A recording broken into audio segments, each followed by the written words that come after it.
আসসালামু আলাইকুম, সবাইকে স্বাগতম। প্রিয় শিক্ষার্থী বন্ধুরা, আজকে আমি বরিশাল বোর্ড 2023 সালের দুইটা সৃজনশীল প্রশ্ন এসেছিল। পূর্বের ক্লাসে একটা আলোচনা করেছিলাম। আজকে অংশীদারি কারবার সংক্রান্ত আর একটা অঙ্ক আছে, সেটি সমাধানের চেষ্টা করব।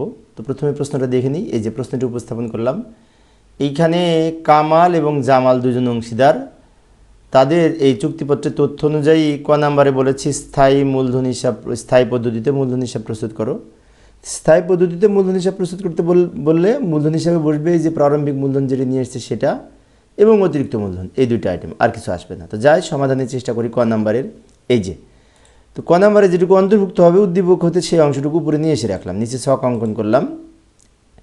এবার এখানে লিখব তারা এত টাকা মূলধন নিয়ে ব্যবসা শুরু করে। তাহলে ডান দিকে আমরা লিখব 2022 জানুয়ারি 1 নগদান হিসাবে, কিন্তু ব্যালেন্স বিডি লেখা যাবে না, যেহেতু বলেছে মূলধন নিয়ে ব্যবসা শুরু করলো, সেজন্য নগদান হিসাব বলে কামাল এবং জামাল 60,000 আর 40,000 লিখব।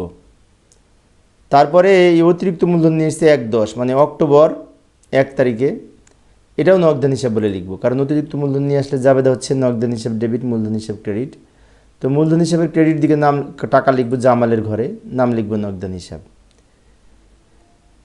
অর্থাৎ স্থায়ী পদ্ধতিতে মূলধন হিসাবটা স্থির থাকবে, স্থায়ী থাকবে, এর সাথে আর কোনো কিছু যোগ বিয়োগ হবে না। সেই জন্য মূলধন হিসাবে শুধুমাত্র মূলধনের অতিরিক্ত মূলধন বসবে, আর কিচ্ছু বসবে না। এবার এইভাবে রাখা যাবে না, আমাদের যোগ বিয়োগ করে ব্যালেন্স করতে হবে। ডান দিকে দাগ দিব, বাম দিকে দাগ দিব, ডান দিক যোগ করে এখানে লিখব, এটা এখানে লিখব, 60,000 50,000, এই দুটো যোগফল বাম দিকে নিয়ে আসবো, যেহেতু আমরা করতে পারি, তাই না। দুই দিকে আবার ডাবল দাগ দিব, এই 50,000 টাকা উপরে লিখব, এই 60,000 টাকা উপরে ফাঁকা স্থানে লিখব, নাম লিখব balance CD, December 31 balance CD. অর্থাৎ ডান দিক যোগ করে বাম দিকে নিয়ে এসে উপরে লিখে দিলাম এই ফাঁকা স্থানে ব্যালেন্স সিডি করলাম। এই ব্যালেন্স সিডি ডান দিকে চলে যাবে ব্যালেন্স বিডি নামে, 60,000 আর 50,000-এর নিচে। এইভাবে অংশীদারদের মূলধন হিসাব প্রস্তুত করতে পারি স্থায়ী পদ্ধতি, স্থিতিশীল পদ্ধতিতে। তো খ নাম্বারে বলেছিল লাভ লোকসান আবন্টন হিসাব তৈরি করতে। তো যাই খ নাম্বারে লাভ লোকসান আবন্টন হিসাব তৈরি করার চেষ্টা করি। এই যে লাভ লোকসান আবন্টন হিসাবে উপরে লিখব কামাল ও জামাল এর লাভ লোকসান আবন্টন হিসাব 31শে ডিসেম্বর তারিখ লিখব। এইভাবে আমরা উপরে 3টা লাইন লিখব, বাম দিকে ডেবিট, ডান দিকে আবার ক্রেডিট লিখব। তো ছক অঙ্কন করার পরে এবার আমরা লিখব। তো লেখার জন্য উদ্দীপকটার দরকার হবে। একটা কাজ করি, উপরে উদ্দীপকটা নিয়ে আসি। যে উপরে উদ্দীপকটা নিয়ে আসলাম, উদ্দীপকের কিছু অংশ নিয়ে এসেছি, এখানে আনার ফলে এই কিছু অংশ ঢাকা পড়ে গেছে ছকের। সমস্যা নাই, যেখানে লিখব সেই জায়গা তো ফাঁকা আছে। ডান দিকে প্রথমে নিট মুনাফা লিখব, বিশদায় বিবরণী লিখতে পারি, অথবা লিখতে পারি লাভ লোকসান হিসাব বলে। এই নিট মুনাফা 1,42,000 টাকা, এই যে অঙ্কের সবার শেষে দেওয়া আছে উদ্দীপকে, ওটা লিখব ক্রেডিট দিকে শেষের ঘরে। তারপর বাম দিকে মূলধনের সুদ লিখব। তো মূলধনের সুদ আমাদের নির্ণয় করতে হবে। মূলধনের সুদ কত পার্সেন্ট বলেছে?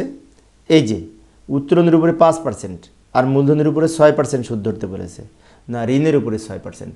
এই 2 নম্বরের উপরে মূলধনের উপরে 10% সুদ, 10% সুদ যদি যেহেতু বলেছে, সেজন্য মূলধনের সুদ এই 60,000 টাকার উপরে, কামালের 60,000 টাকার উপরে ধরবো, আর জামালের আবার অতিরিক্ত মূলধন আছে 60,000 টাকার উপরে 10% 6,000 টাকা, আর জামালের এই 40,000 টাকার উপরে 10% 4,000, আর অতিরিক্ত মূলধন নিয়ে এসছে যে 10,000, এই যে 10,000 অতিরিক্ত মূলধন নিয়ে এসছে অক্টোবর তারিখে। তো অক্টোবর নভেম্বর ডিসেম্বর 3 মাস, 3 মাসের সুদ 10% 10,000 টাকার উপরে 250 টাকা। তাহলে জামালের মূলধনের সুদ হবে মোট 4,250 টাকা, প্রারম্ভিক মূলধনের অতিরিক্ত মূলধনের সুদ মিলে। এবার এখানে যোগ করে লিখলাম। এবার বাম দিকে বেতন লিখব। বেতন কে পাবে? এই যে কামাল বেতন পাবে 1200, জামাল বেতন পাবে 900, দুইজনাই বেতন পাবে। বাহ, ফাইন, দুইজনাই বেতন পাবে। দুইজনের বেতন এখানে নাম লিখে লিখে টাকা লিখব। তো এই যে বেতন কামাল আর জামাল দুইজনের বেতন লিখলাম। কিভাবে পেলাম? এই 1200-কে 12 দিয়ে গুণ করে 14,400, 900-কে 12 দিয়ে গুণ করে এই যে বেতনের পরিমাণ কামালের 14,400, জামালের 10,800। কীভাবে হলো, তাই না? এই যে মাসিক বেতন না, 12,000-কে 12 দিয়ে গুণ করে 14,400, 900-কে 12 দিয়ে গুণ করে 10,800, দুইটা যোগ করে 25,200। এবার ডান দিকে উত্তোলনের সুদ লিখব। অংশীদারদের মূলধন হিসাব উত্তোলনের সুদ। উত্তোলনের সুদ 5% হারে ধরতে হবে। এই যে বলেছে উত্তোলনের সুদ 5% হারে ধরতে হবে। উত্তোলন সারা বছর ধরে উত্তোলন করেছে 8,000 টাকার উপরে 5%, 6 মাসের হবে 200 টাকা মনে হয়।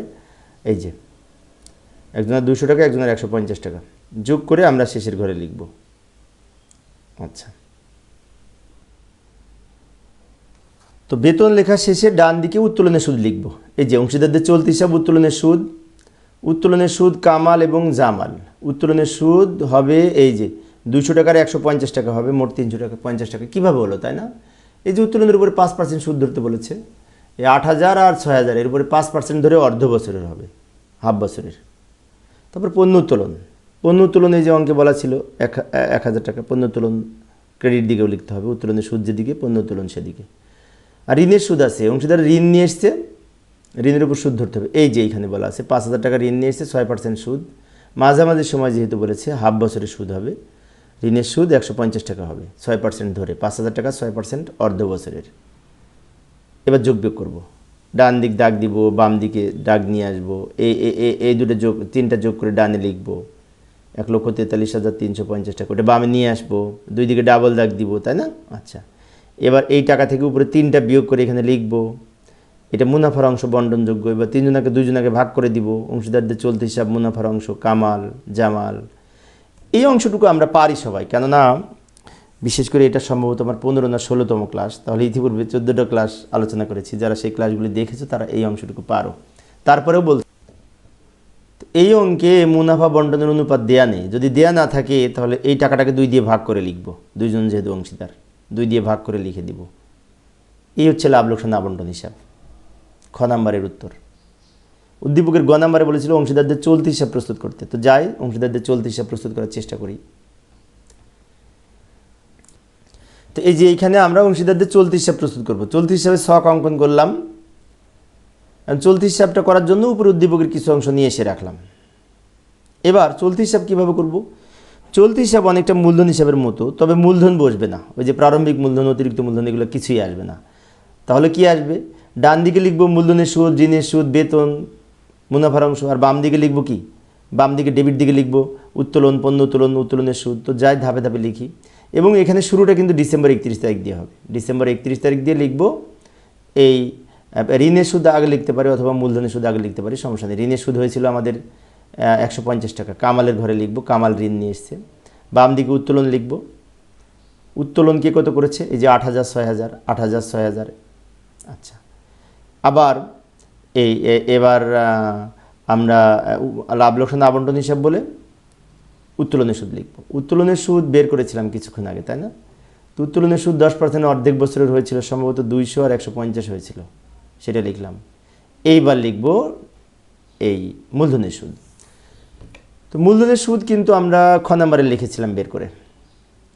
খ নাম্বারে লিখেছিলাম সম্ভবত 3000 আর 4250 হয়েছিল। এই 6000 আর 4250, এই যে 60,000 টাকার উপরে 10% আর অতিরিক্ত মূলধন সহ 4250 টাকা হয়েছিল। খ নাম্বারে লিখেছিলাম আমরা, সেখান থেকে নিয়ে আসলাম। আর কি আছে? ডান দিকে পণ্য উত্তোলন আছে। পণ্য উত্তোলন কত টাকা আছে? এই যে পণ্য উত্তোলন 1000 টাকা। কে করেছে? কামাল করেছে, কামালের ঘরে লিখব। এবার বেতন লিখব। বেতন 2জন পাবে। এই যে একজন 1200 মাসে, তার মানে কি 14,400 আর 10,800, 12 দিয়ে গুণ করে। তারপরে মুনাফার অংশ আছে, বন্টনযোগ্য মুনাফা। খ নাম্বার বের করেছি, ওইটা এখানে নিয়ে আসলাম। খ নাম্বার থেকে নিয়ে আসলাম মুনাফার অংশটা। এবার 2 দিকে দাগ দিব। দাগ দিয়ে ডান দিক যোগ করে লিখব। এই দুটো লিখলাম যোগ করে। এই যোগফল দুটো বামে নিয়ে আসলাম, উভয় দিকে ডাবল দাগ দিলাম। আবারও বলি, ডান দিক যোগ করে বাম দিকে নিয়ে এসে উভয় দিকে ডাবল দাগ দিয়েছি। এগুলো তো আমরা বারবার করি, তাই না? হ্যাঁ, আমার এই অঙ্কের প্রত্যেকটা অঙ্কে এই ব্যালেন্স সিডিবিডি করা লাগে। তাহলে ডান দিকে যোগ করে বাম দিকে নিয়ে এসে উপরেগুলো বিয়োগ করে এখানে লিখব। এই টাকা থেকে উপরের দুটো বিয়োগ করে এই টাকাটা পাবো, এখানে লিখব ব্যালেন্স সিডি। এখান থেকে উপরের দুটো বিয়োগ করে এখানে লিখব, আর এটা থেকে উপরের দুটো বিয়োগ করে এখানে লিখব। অর্থাৎ উপরের দুটো বিয়োগ করে করে লিখছি। এই যে ব্যালেন্স সিডি, এটা আবার ডান দিকে চলে যাবে। 2023 জানুয়ারি 1 ব্যালেন্স বিডি নামে এই দুইটা এইখানে চলে যাবে। এইভাবে অংশীদারদের চলতি হিসাব প্রস্তুত করতে পারি। তো অংশীদারদের চলতি হিসাবটা অনেকটা মূলধন হিসাবের মতো, কিন্তু পার্থক্য হচ্ছে মূলধন এখানে লিখতে হয় না। এই যে উপরে লিখতাম না ব্যালেন্স বিডি মূলধন, ওগুলো লিখতে হয় না, আর বাকিগুলো লিখতে হয়। তো প্রিয় শিক্ষার্থী বন্ধুরা, এই ছিল আমার আজকের আলোচনার বিষয়। আমি শিক্ষার্থীদের অনুরোধে অল্প অল্প করে আলোচনা করার চেষ্টা করি, যাতে শিক্ষার্থীরা বোরিং ফিল না করে। তো পরের ক্লাসে কোন বোর্ডের সমাধান করবো একটু দেখে যাই। দিনাজপুর বোর্ড 2023 সালে যে সৃজনশীল প্রশ্নটি এসেছিল, ওই প্রশ্নটির সঠিক সমাধানের চেষ্টা করব। দেখার আমন্ত্রণ রইল।